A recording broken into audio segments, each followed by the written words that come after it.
Assalamualaikum warahmatullahi wabarakatuh. Perkenalkan, saya orisinal SKM MKes.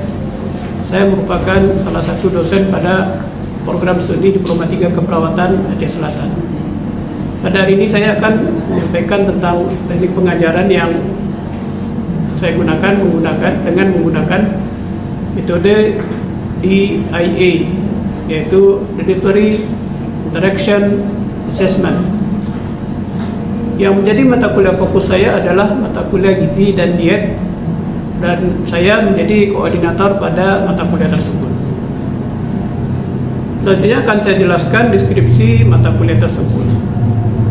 Mata kuliah gizi dan diet dengan kode WAT 51624 dengan penempatan pada tingkat 1 semester 2, yaitu semester genap, dengan bobot SKS 2, hanya keseluruhannya teori.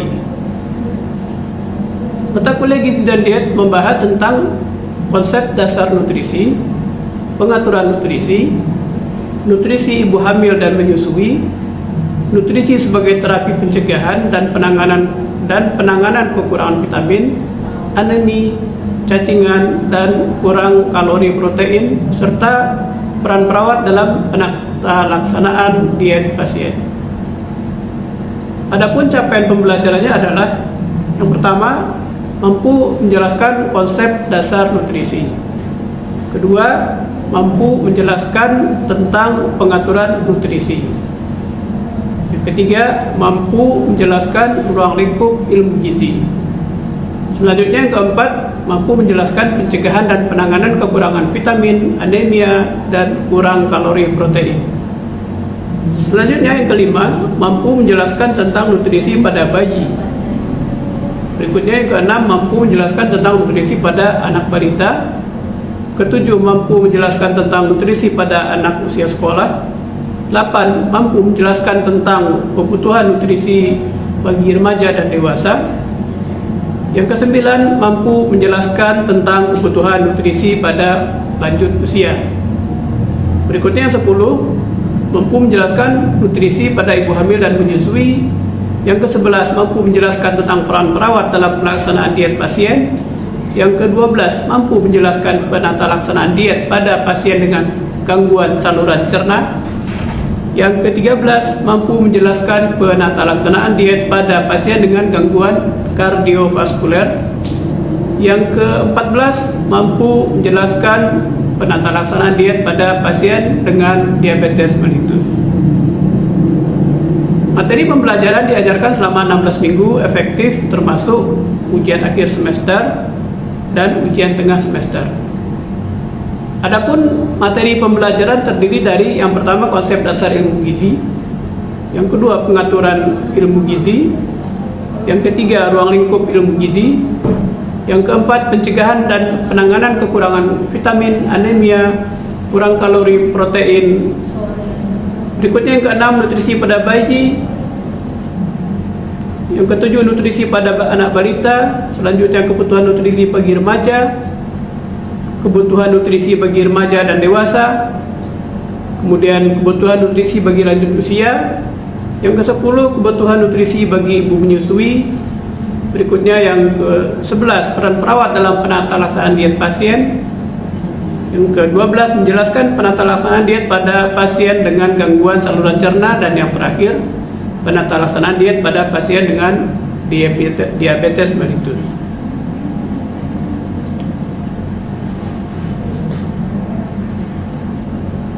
Saya mengawali perkuliahan dengan perkenalan dengan mahasiswa untuk menjalin keakraban dan meningkatkan komunikasi dua arah.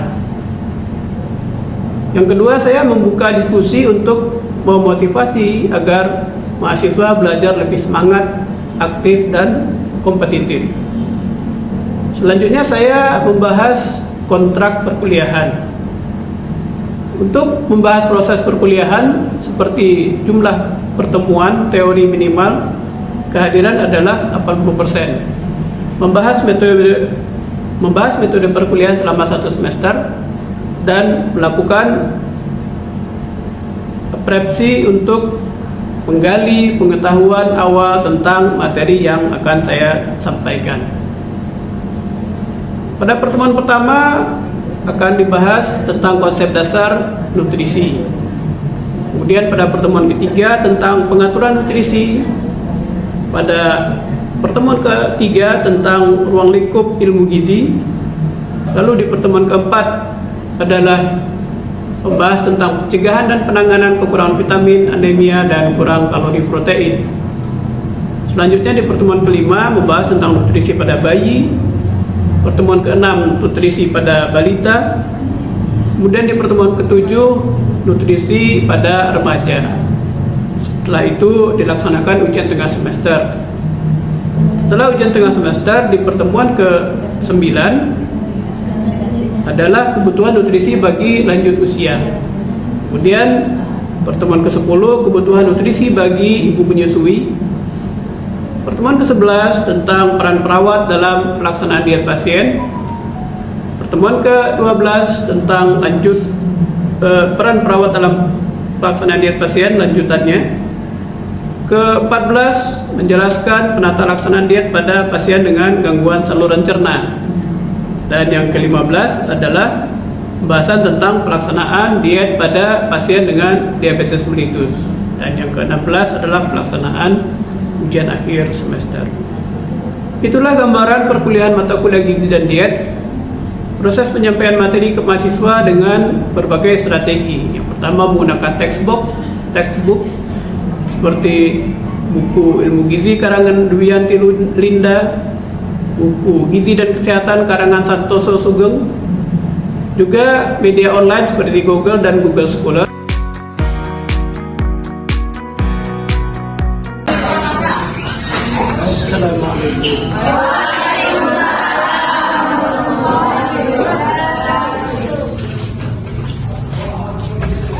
Assalamualaikum warahmatullahi wabarakatuh.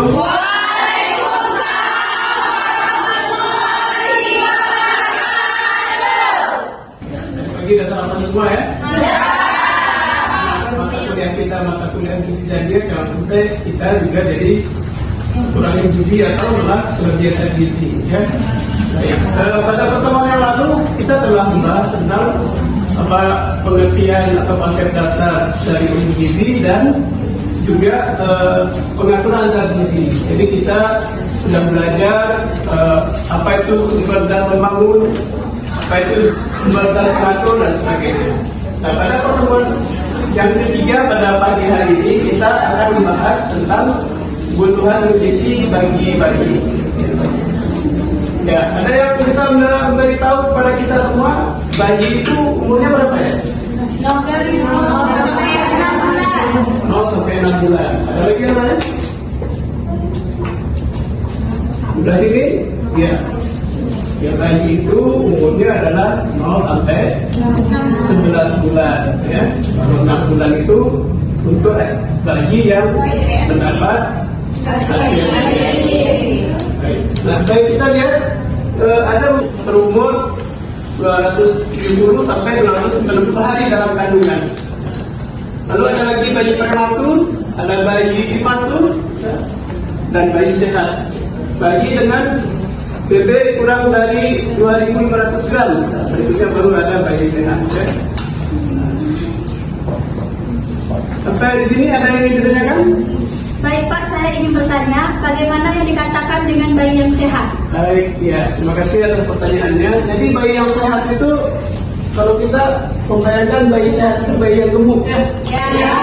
Tapi ternyata tidak mesti dia gemuk. Jadi bayi sehat itu adalah bayi yang lahir tepat waktu. Umur kehamilan pada perut ibunya sudah 290 hari. Berat badannya harus 250 gram atau 2,5 kilogram per 2.500 gram atau 2,5 kilogram lebih ya. Jadi harus mempunyai berat badan minimal 2,5 kilogram atau lebih. Kemudian panjang badan ya, karena dia bayi tentu dihitung panjang. Kalau dia berdiri baru dihitung tinggi. Panjangnya 48 sampai 50 cm dengan tanda-tanda mata yang sehat dan kulit yang cerah. Berikutnya, mari kita lihat apa saja kebutuhan dari bayi pada kebutuhan nutrisinya. Ya. Bayi memerlukan Karbohidrat tentu saja sumber energi ya. Kebutuhan energi atau karbohidrat dari bayi adalah 100 sampai 120 kalori per kilogram berat badan. Ini cara menghitungnya sudah saya lihat ya. Kemudian ya itu tinggal dikalikan umur ya. Kemudian kebutuhan ya ini tadi menghitung kebutuhan energinya. Kemudian kebutuhan protein. Protein bagi bayi dibutuhkan sebanyak 2,5 sampai 3 gram per kilogram berat badan ya. Makanan pendampingnya. Kalau sebelum itu 2-6 bulan Masih eksklusif. ASI eksklusif, artinya hanya ASI saja yang memberikan. Baik. Nah, ada beberapa pembagian dari ASI ya, ada namanya kolostrum, itu yang cairan yang keluar dari negara itu juga bayi baru dilahirkan biasanya sampai hari keempat ya.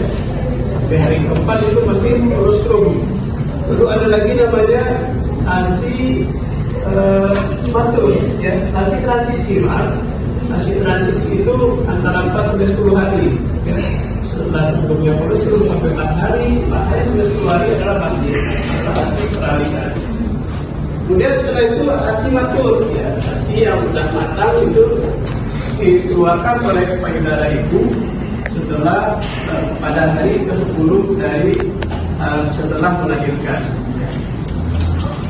Nah, baik, ini adalah jenis-jenis ASI, jenis-jenis makanan pendamping ASI ya. Ada buah-buahan ya. Dan bagaimana cara pemberian ASI itu menurut bulannya. Jadi kalau umur 0 sampai 6 bulan tadi ASI saja. Kemudian 6 sampai 7 bulan lalu ditambahkan dengan campur susu dan buah ya. Setelah 6 bulan itu sampai 8 bulan tidak bisa ditambahkan dengan nasi tim sari ya. Selanjutnya setelah 8 bulan boleh diberikan nasi tim yang dihaluskan. Jadi kalau disari itu masih cair, kalau yang dihaluskan sudah halus, oke. Dan setelah itu 10 bulan baru dikasih nasi tim yang tidak disaring lagi, tidak dihaluskan lagi. Baik. Nah, untuk mereview apa yang telah saya sampaikan tadi, mari kita coba apakah para mahasiswa dapat memahami apa yang disampaikan tadi. Kita mempunyai kasus yaitu seorang bayi yang umurnya 3 bulan dengan berat badan 7,5 kg. Nah, dari kasus seperti ini, coba kita menghitung berapa kebutuhan energinya. Ada yang bisa membantu menjawab berapa kebutuhan energinya? Ya, silakan. Energinya 100 kali 7,5 Ya. yaitu 750 kalori per harinya. Baik. Ya. Ada pendapat yang lain? Setuju dengan jawaban dari teman kita ini? Kemudian kalau kebutuhan proteinnya? Ya. Kebutuhan protein yaitu berat badan dikali dengan usia bayi, yaitu 7,5 dikali 3 dapatnya 22,5 gram. Oke, 2,5 gram per hari berat badan ya. Ya. Baik, kita untuk kebutuhan lemak, ada yang bisa menjawab? Ada yang bisa bantu menghitungnya? Kebutuhan lemak, ada bisa begitu? Ada bisa membantu menjawab? Ada Pak? Ya, silakan. Bayi 3 bulan dan berat badan 7,5 kg, lemaknya 20% dan berat badannya 7,5 kg dibagi dengan 9, yaitu 150 per 9, hasilnya 16,67 gram per hari. Iya. Dari jawaban setelah yang saya sampaikan, saya koreksi sedikit ya. Jadi menghitung lemah itu adalah persentase kebutuhan lemah dikali dengan kebutuhan energi bagi 9 ya. Jadi persentase kebutuhan lemahnya adalah 60%. Oke, kita kan 20%. Nah, presentasi kebutuhan lemah adalah 15 sampai 20%. Digunakan angka 20% dibagi dengan kebutuhan energi 750, kemudian hasilnya adalah 150, dan baru dibagi 9 ya. Jadi bukan 20% kali berat badan ya, 20% kali kebutuhan energi. Baik, nanti dipelajari kembali bagaimana cara menghitung kebutuhan lemak. Yang terakhir kebutuhan karbohidrat. Ya, silakan. Bayi 3 bulan dengan BP 7,5 kg. Yang saya kan karbohidrat Pak. Jadi 60% itu dikali dengan 750 dapatnya 450, dibagi dengan 4 dapatnya 112,5 kg per hari. 5 gram per hari ya, 112,5 gram per hari. Jadi seperti itu menghitung kebutuhan lemak dan karbohidrat. Tadi jangan lupa yang digunakan adalah kebutuhan energi ya. Berat badannya tidak dihitung lagi karena sudah dihitung untuk menghitung kebutuhan energi. Baik, terima kasih atas responnya terhadap materi yang telah kita sampaikan tadi. Semoga semuanya mendapatkan pemahaman yang baik terhadap bagaimana menghitung kebutuhan nutrisi bagi bayi ya. Di pertemuan selanjutnya kita nanti akan membahas bagaimana kebutuhan nutrisi bagi balita, lalu nanti setiap jenjang dari proses kehidupan manusia ya, jadi dari bayi, balita, remaja, dewasa, dan ibu hamil, menyusui dan lansia. Baik, terima kasih atas waktunya untuk kuliah kita pada pagi hari ini. Semoga kita selalu dalam keadaan sehat walafiat dan kita bertemu kembali di pekan depan pada mata kuliah yang sama di jam yang sama. Terima kasih sekali lagi. Mohon maaf apabila ada hal-hal yang kurang berkenan.